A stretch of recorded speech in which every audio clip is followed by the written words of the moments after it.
حضرت خواجہ معین الدین چشتی رحمۃ اللہ علیہ فرماتے ہیں کہ میں اپنے پیر و مرشد خواجہ عثمان ہارونی رحمۃ اللہ علیہ کی خدمت میں حاضر ہوا تو آپ نے صدقہ کے بارے میں گفتگو شروع فرمائی۔ آپ نے زبان مبارک سے فرمایا کہ خواجہ صاحب یوسف چشتی رحمۃ اللہ علیہ کے فتاویٰ میں لکھا دیکھا ہے کہ ابو ہریرہ رضی اللہ تعالیٰ روایت کرتے ہیں کہ میں نے رسول اللہ صلی اللہ علیہ وسلم کی خدمت میں عرض کی کہ سب عملوں سے اچھا عمل کون سا ہے؟ تو حضرت صلی اللہ علیہ وسلم نے فرمایا صدقہ دینا دوزخ کی آگ کے لیے پردہ ہوتا ہے۔ پھر فرمایا ایک دفعہ حضرت صلی اللہ علیہ وسلم سے پوچھا گیا صدقے کے بعد دوسرے درجے پر کون سا نیک عمل ہے؟ تو آپ نے فرمایا قرآن پڑھنا۔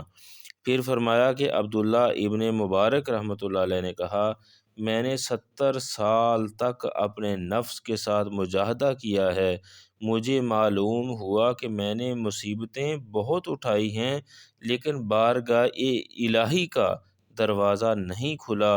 جوں ہی کہ میں نے اپنی طرف خیال کیا اور جو مال میری ملکیت میں تھا سب راہ خدا میں صرف کیا تو دوست یعنی اللہ میرا بن گیا اور جو دوست کی ملکیت تھی سب میری ملکیت ہو گئی۔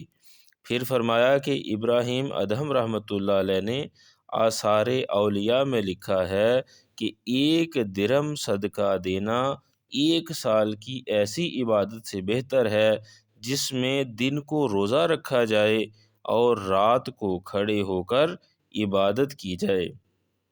نیز فرمایا کہ جس روز امیر المومنین حضرت ابوبکر صدیق رضی اللہ تعالیٰ نے 80,000 دینار اللہ کی راہ میں خرچ کیے اور گودڑی پہن کر سید عالم صلی اللہ علیہ وسلم کی خدمت میں حاضر ہوئے تو جناب نے پوچھا اے ابوبکر یعنی آپ کا کیا حال ہے، آپ نے کیا کچھ باقی رکھا ہے؟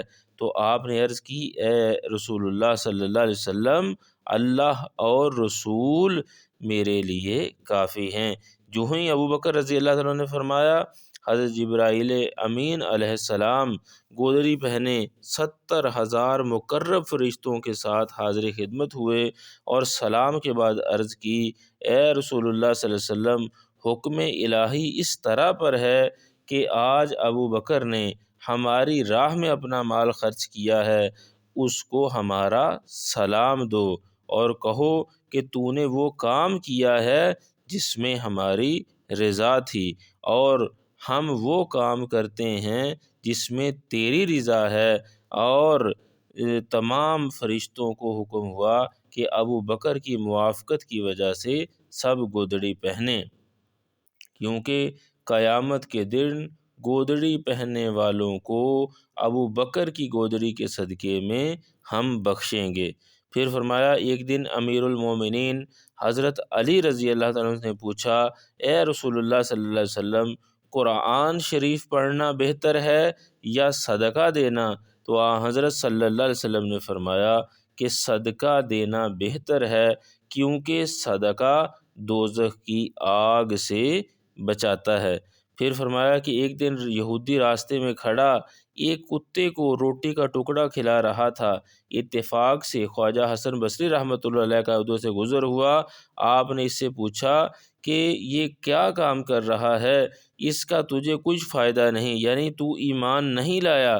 تو وہ کہنے لگا کہ قبول کرنا یہ تو اللہ تعالیٰ کا ہے، وہ تو جان رہا ہے کہ میں کیا کر رہا ہوں۔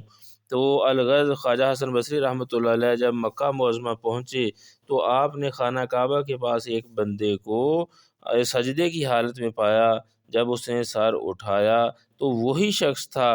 اس نے کہا اے خواجہ میں اللہ کی بارگاہ میں سجدے کر رہا ہوں، شکر ادا کرتا ہوں کہ اس نے مجھے اپنی بارگاہ کی توفیق عطا فرمائی ہے اور میرے دل کی حالت کو بدل دیا ہے۔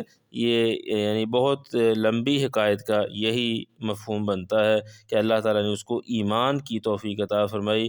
پھر آپ نے فرمایا کہ آثار اولیاء میں نے لکھا دیکھا ہے کہ صدقہ نوری ہے اور حوروں کی خوبصورتی کا باعث اور صدقہ 1000 رکعت نماز سے بہتر ہے۔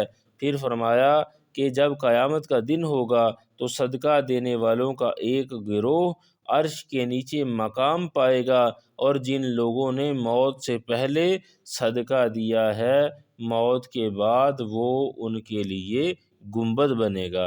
پھر فرمایا کہ صدقہ بہشت کی سیدھی راہ ہے، اور جو شخص صدقہ دیتا ہے وہ خدا کی رحمت سے دور نہیں ہوتا۔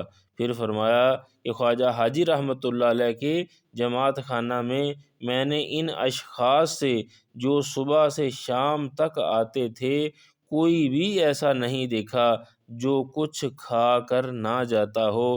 اگر اس وقت کوئی چیز مہیا نہ ہوتی تو خادم کو آپ فرماتے کہ پانی پلا دو تاکہ دن دینے سے خالی نہ جائے۔